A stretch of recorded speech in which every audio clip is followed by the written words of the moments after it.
Does anyone here have a great relationship with their father? Okay, please welcome to the stage a wonderful father and a hilarious son, the author of the new book, The Lonely Dad Conversations. Please welcome Chris Gethard. Hi, come around. Come on, hi, good to see you. Great to see you. There's chaos. Chaos has ensued on this stage. That's part of it. That's part of it. It's beautiful. So in your new book, Indeed, let's get down to it. you describe both your experience becoming a father and reaching out to your friends as they became fathers to discuss the experience. Yeah. What do you think your father would have done to avoid a heart-to-heart conversation about loneliness like the ones you write about? Dive out of a moving car, open the emergency door on a plane? What do you think? Oh, what an accurate and astute question my father is great, but he's not known for his emotional openness, as many men of his generation are not. And as you can imagine, that's part of what I'm trying to unwrap in discussing this sort of stuff. But yeah, it was... what a good question. Yeah, he's the best. He's the best, but he is kind of a maniac, and he's great. Does the loneliness of fathers tie back into how hard it is for straight men to have close friends? If you guys were allowed to be a little gayer in general, do you think you'd be better, more connected parents? What do you think? You have no idea. They don't even need to read my book. Your questions are that on target. Thank you. I do talk in the book. I do interview one lesbian mom because I do at one point posit the theory that most modern dads just kind of want to be a butch lesbian mom in what they're aiming for emotionally, but I don't know that we're ready to admit that yet as straight men. That's really interesting. I do think that, I'm going off topic. I do think that there's going to be a grand realignment. And as part of it, the straight guys and the butch lesbians are going to realize that there's more that unites them than divides them. And then that's going to become a nexus of power and authority. We're all going to have to fucking fight. Something to think about. You've thought about this before right now. Yes. Now, the other This is like a Game of Thrones thing where Now- you're staring at the chessboard at night and you're sweating this one out. Now, one thing I have noticed, and this also fulfills another theory that I have, Chris, and thank you for being here Oh, please. to talk about it.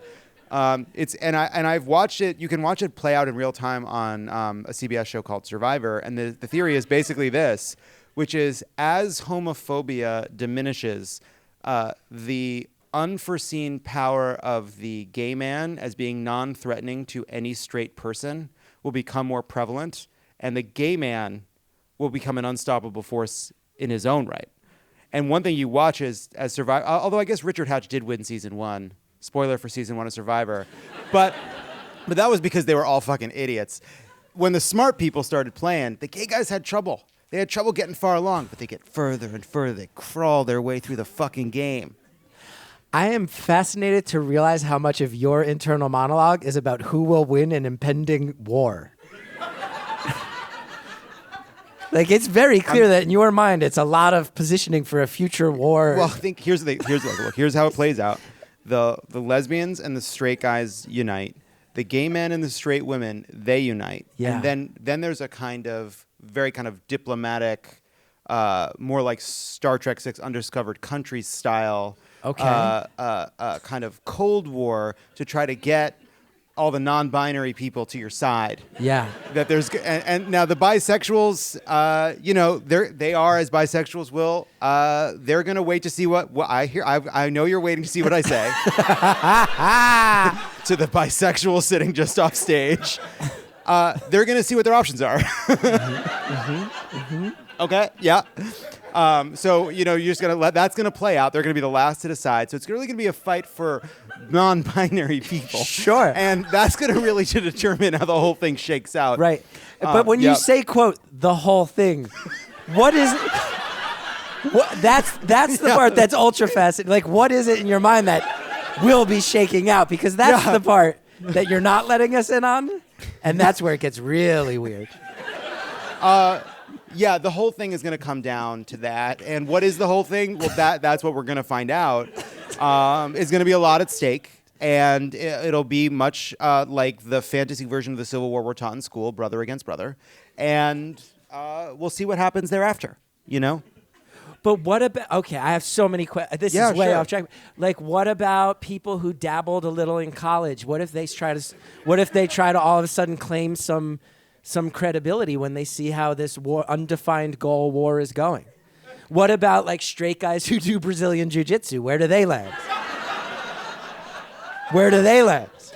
I think it'll be, look, I'll just say this. I'll be happy to have some of those people infiltrated into the other side. Yeah.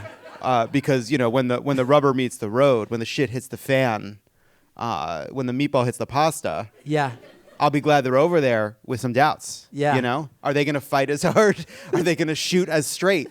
When they know that they're firing at people in their hearts they want to fuck. I'm pointing at myself. And again, this is all...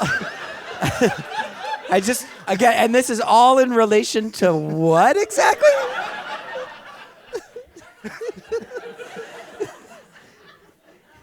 To the conflicts. It's some combination of sex and fighting. I don't know what you think happens when Lake Mead goes dry, but it's closer to what I'm saying than what you're thinking. I know that a lot of us are anticipating some sort of class war, maybe as water supplies dry up and the population grows. Sure. I don't think so many of us have combined it with layers of sexuality. Yeah, I just think like a class war, sure, that's what you'd expect. Yeah. That's not how it shakes out. Uh-huh. It's about gender, it's about sexual orientation, it's about gender expression, Sure. but not the way you'd think it'd play out now. Yeah. It's not going to be LGBTQ versus S. Right. That's the old economy. No. And what about somebody who, never mind. I can't. Hey, What about what is the thing that surprised you most about becoming a dad? No, we need to keep talking about this psychosexual class war. This weird it's like Mad Max Fury Road in your mind, except everybody's fucking. Should I have children? I think you'd be great at it, yeah. Yeah, me too. That got deep. Did it? That little moment right there got deep. Maybe it did. But back to my question. What is the thing that surprised you most about becoming a dad? I'm trying to get us back on topic. That's really the question on the card? After that? No, you have to abandon ship. You have to abandon ship. You can't ask me what's the most surprising thing about being a dad when I'm sitting here like, but what about a guy who says he's straight but has used glory holes? Like, we can't just now move. Well, you have an answer. Just think. I saw that you have an answer. Loyalty is a delicate thing, and people will find where their home, and maybe there's a straight person fighting on the side of the straights, and then I assume that the straight side is going to be a much less fun place to be, and there's going to be a lot of recrimination and a lot of acrimony, and I think one thing that you will see happen from time to time is accusations will arise, and then there will be show trials of a sort, and then there'll be chants, one of us, and then they'll be exiled to homosexuality. I guess and I they'll would be say like, the most surprising thing no. about becoming a dad is that it rearranged a lot of my priorities.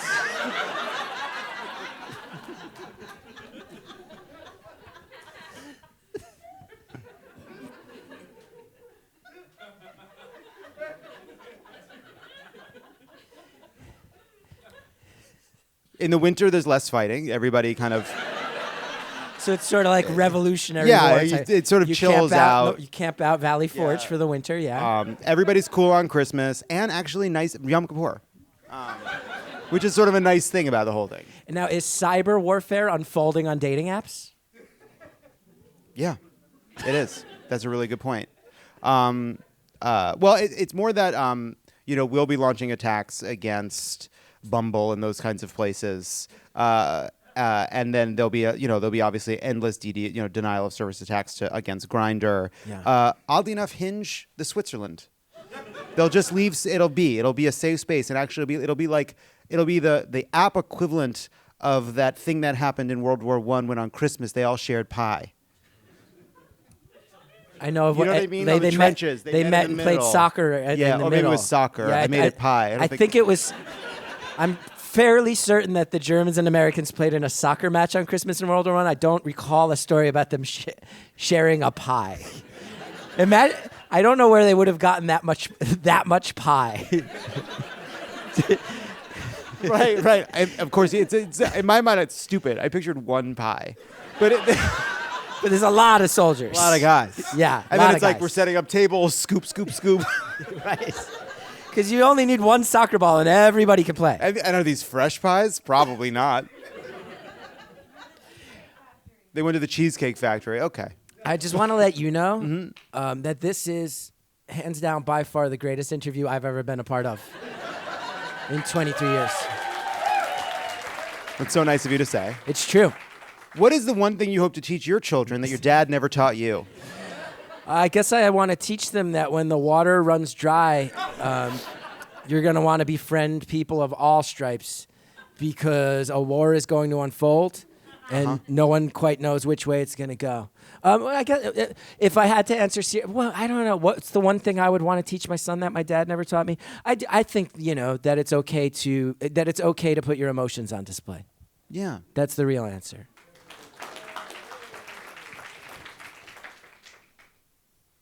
Of course, what if society is not a bunch of dads trying to express or desperately fight the sincere expression of the self? Chris, I hope you... Yes? Oh, I did just think of the joke, but now we're just jumping back and forth. This idea that, like, straight men are going to just infiltrate Grindr and hang out on there. But I'm like, I think that already happens all the time. Yeah. Right? Apparently. Yeah. Chris, I hope you paid attention to this week's dad news because I'm going to need you to pick the proper papas in a game we're calling DILQ, or a dad I'd like to quiz. Sure. Are you ready to play? I can't wait to see how this goes. This week, Van Jones advised Ron DeSantis to go after Donald Trump on his what? A, his looks, B, his hair, C, his family, or D, all three? All three. That's correct. Said Jones, you go after Donald Trump by going after things he really cares about. He's a vain man. You talk about his looks, you talk about his hair, you talk about his family, you do the stuff that's going to throw him off his game. Next question. The coronation process of a famous dad of two, Prince Charles, will be led by what? A, a 24-piece New Orleans jazz band. B, a piece of the cross Jesus was crucified on. C, a relic allegedly containing a toe bone belonging to St. Patrick. Or D, Prince Harry. I'm going to say C. Incorrect. It's an alleged piece of the cross Jesus died on. Really? Which will itself be embedded in a cross. Jesus was not a father. Makes you think. Famously a son. Famous son. Famously a son. Famous son. Yeah. Do you believe in Jesus Christ? What the?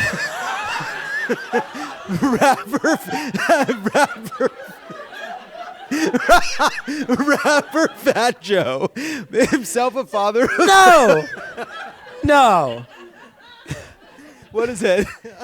I'm trying to keep it moving. Okay, you're the host. Do your thing. But wow, yeah. I mean, if you want to get into my Catholic background, we can. But what was this about Fat Joe? Well, rapper. I didn't mean to make you uncomfortable. Rapper Fat Joe himself. Oh, nothing tonight. What could have possibly made me uncomfortable about tonight? Rapper Fat Joe, himself a father of three, visited the Capitol this week to fight for a better future for his children, specifically by demanding what? A, student loan forgiveness. C, immediate measures to address America's crumbling infrastructure. C... You did C twice. I want you to know. You'll see what happened. Oh, you just... I showed you the answer. That's but there were two C's by mistake. And it was like that Anchorman bit. Yeah, I read whatever I'm handed. Because it's supposed to be A, B, C. Of course. It's ACC, and you just read ACC. That's right. And not the conference that Duke and North Carolina play in for basketball. Like you just read This it. could slip into Mein Kampf, and I'd keep going. This is our 297 show. At this point, this is the cards I'm holding. This is the show. I am but a vessel. I am the ChatGPT of hosting this program. Well, which one did rapper Fat Joe ask for? You didn't read them all. It was student loans, crumbling infrastructure, or healthcare pricing transparency. Student loans. Healthcare pricing transparency. Healthcare pricing transparency. On last week's episode of the Kelly Ripa podcast, an actor implied he and another actor could be half brothers. You know, Woody Harrelson and Matthew McConaughey. You got it. There was some convoluted story that maybe one of their one of their dads fucked the other one's mom. Like it's actually possible. Yeah, that's the only way it would be possible. When you think about it, how do you think it would happen? Can we all take a moment that I've been getting absolutely fucking hammered and I landed the shit out of that one. Say? Well, I would just like to respond by saying, of all the things you've explained to me tonight, that was by far the most condescending.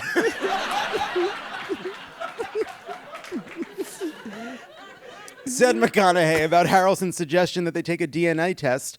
It's a little easier for Wood to say, come on, let's do it, because what's the skin in it for him? It's a little harder for me because he's asking me to take the chance to go, wait a minute, you're telling me my dad may not be my dad at 53 years and believe in it? I got a little more skin in the game. That was very earnest from him. Yeah. Yeah, that is a crazy thing to just throw out there. Yeah, and who would just throw crazy things out there? What? Hey, I think we're half brothers. And I don't think your dad's your dad. Wow. Elon Musk. Do you believe in Jesus Christ? No. I mean, no. Elon Musk, come on. Elon Musk fathered 8 kids, declared it lawsuit time on Twitter this week after what company dropped Twitter from its advertising platform? Are there choices or no? A, Microsoft, B, Samsung, C, Android. C, Android. It was Microsoft. Really? As a follow-up, please pronounce one of his children's names out loud. I've written it down for you. These are the real names of Elon Musk's children? You have to pronounce this one name. Okay. It's that. Exaji? Incorrect. The correct answer is Exodark Siderail. Musk.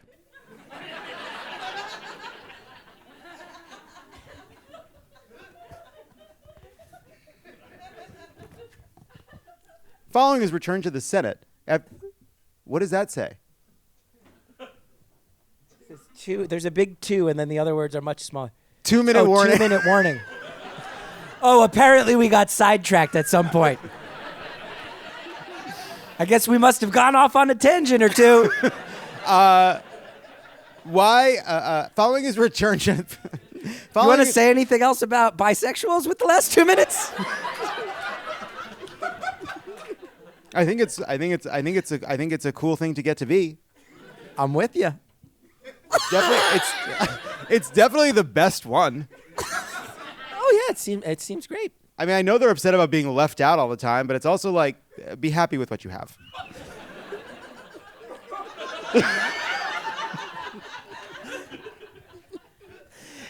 How's this going for you? I am having so much fun. Good. And I think this is great. Good.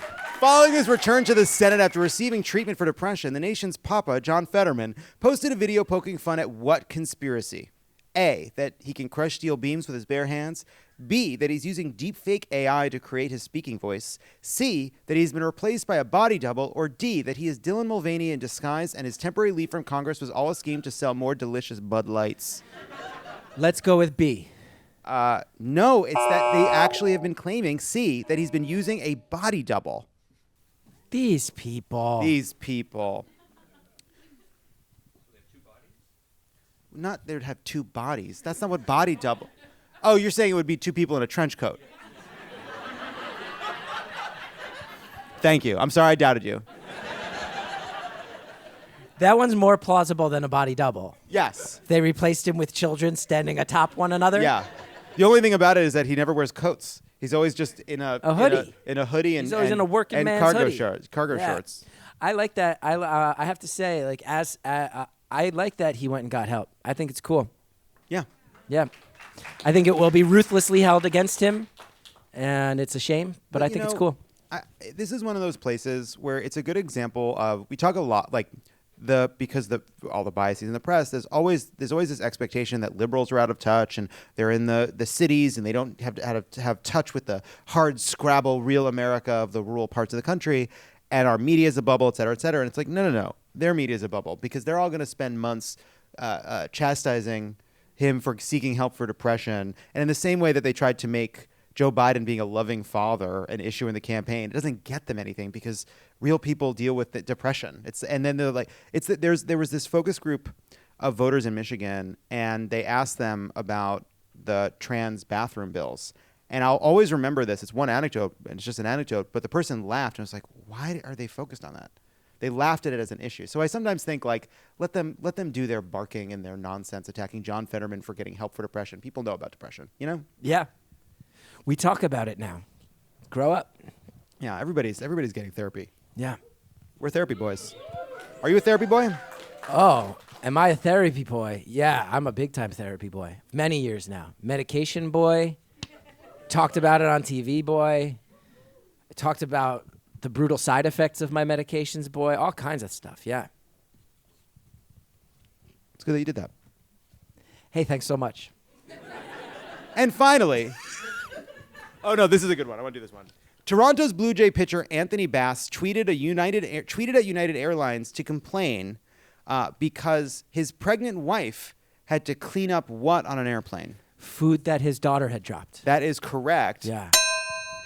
An incredible image for the time capsule. Did you see this? Did you see that? You saw this? I did. So he takes a picture of the floor covered in popcorn, and he's on the plane. He takes the picture and says, "Can you believe this? The flight attendant is making my pregnant wife pick this popcorn off the ground." And everyone's like, "Hey, man, we have an idea." And he's like, "Yeah, me too. I'm calling the airline." Wild. Yeah. Pretty nuts. Do you think that's like rap? And finally, Nick Cannon recently said he was prepared to have a 13th child with Taylor Swift, which is fucking gross. I have in my hand the name of Nick Cannon's 12 children. Can you name one of them? No, I can't. I have to tell you, I'm happy that I don't care about Nick Cannon's personal life enough to know the names of his children. I'm proud of myself for that. That's correct. Yeah. Thank you, Chris. This was a blast. Oh, everybody, what a joy. Go What a listen joy. to Beautiful Anonymous. It's an awesome podcast. Everybody should check it out. Thank you so much.